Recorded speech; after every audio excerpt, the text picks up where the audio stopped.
આજની મારી રચના છે. હું મજામાં છું. ફકીર અને તિતિક્ષુ.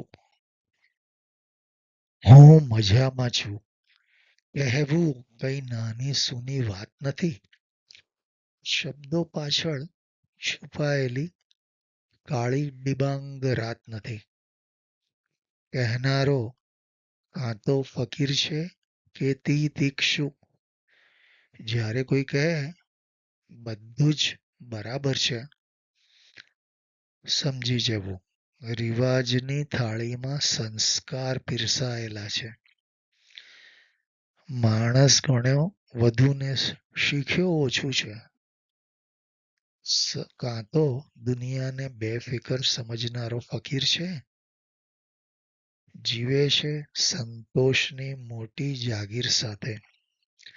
નથી મોહમહેલનો કે ભીતિ માર્ગની. લાગે છે કોયડો ઉકેલાઈ ગયો છે જીવવાનો. પામવાની ભૂખ નથી, હોવાનો શોક નથી. નિજ મસ્તીમાં જીવી રહ્યો છે એ. મસ્તી તેનું સરનામું અને મૌન છે ભાથું. અમસ્તું ફકીરનું બિરુદ થોડું મળે છે. પણ ના હોય ફકીર અને જો હોય તિતિક્ષુ તો દુનિયાના દરેક કડવા અનુભવોમાં એ રંધાયેલો છે. વખતે કે કવખતે નસીબે એને જોરથી જુડ્યો છે. દરેક ઉમ્મીદ તૂટી ત્યારે દરિયા જેટલું રોયો છે.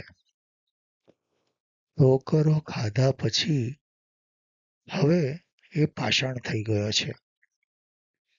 હવે વધુ લપડાક જો પડે એને પીડા ક્યાં થવાની હતી. હારવાની હદ વટાવી હવે જીતવાની સીમા મળવાની હતી. રડી રડીને આંસુઓ હવે આંખોમાં સુકાઈ ગયા છે. એટલે જ હવે સ્મિતનો મુખવટો પહેરી ચાલે છે. એટલે જ હવે સ્મિતનો મુખવટો પહેરી ચાલે છે. દુનિયા સવાલો પૂછે ત્યારે મજામાં છું કહી નાખે છે. દુનિયા સવાલો પૂછે ત્યારે મજામાં છું કહી નાખે છે. ફકીર ત્યાગથી અને તિતિક્ષુ અનુભવથી મજામાં છે. બંનેના જીવનના અર્થો અલગ અલગ લયમાં છે. પણ આ બે જ વ્યક્તિઓ એવા છે આખી દુનિયામાં. પણ આ બે જ વ્યક્તિઓ એવા છે આખી દુનિયામાં જે સાચું કહી શકે છે કે હા, અમે મજામાં છીએ.